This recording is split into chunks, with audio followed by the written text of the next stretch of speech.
Selamat datang kepada Eastern Musicality.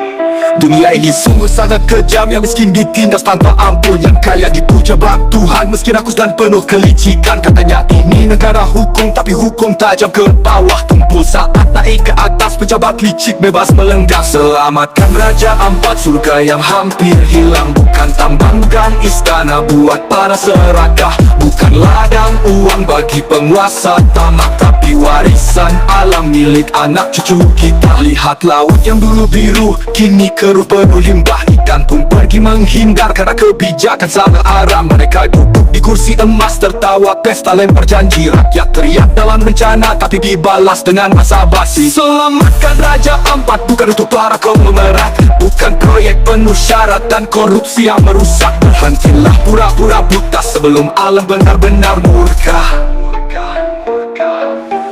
Kita butuh keadilan, bukan sekadar janji, bukan pidato indah yang hampa arti. Raja Ampat bukan milik investor, tapi milik rakyat dan semua makhluk yang hidup di dalamnya. Bangkitlah wahai jiwa-jiwa merdeka, suaramu bisa jadi senjata.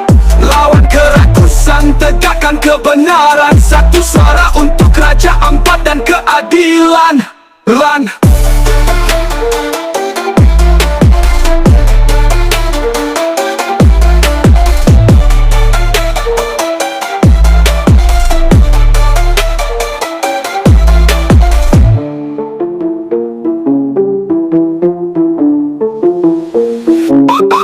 Lihat laut yang dulu biru, kini keruh penuh limbah. Ikan pun pergi menghindar karena kebijakan salah arah. Mereka duduk di kursi emas, tertawa pesta lempar janji. Rakyat teriak dalam bencana, tapi dibalas dengan masa basi. Selamatkan Raja Ampat bukan untuk para konglomerat, bukan proyek penuh syarat dan korupsi yang merusak. Berhentilah pura-pura buta sebelum alam benar-benar murka. Tapi warisan alam, lihat laut yang dulu biru, kini keruh penuh limbah. Ikan pun pergi menghindar karena kebijakan salah arah. Mereka duduk di kursi emas, tertawa pesta lempar janji. Rakyat teriak dalam bencana, tapi dibalas dengan basa-basi. Kita butuh keadilan, bukan untuk para konglomerat, bukan proyek pensyarat dan korupsi yang merusak. Berhentilah pura-pura buta sebelum alam benar-benar murka. Kita buta benar murka, dibalas dengan basa-basi. Kita butuh keadilan, bukan sekadar janji, bukan pidato indah yang hampa arti. Raja Ampat bukan milik investor, tapi milik rakyat dan semua makhluk yang hidup di dalamnya.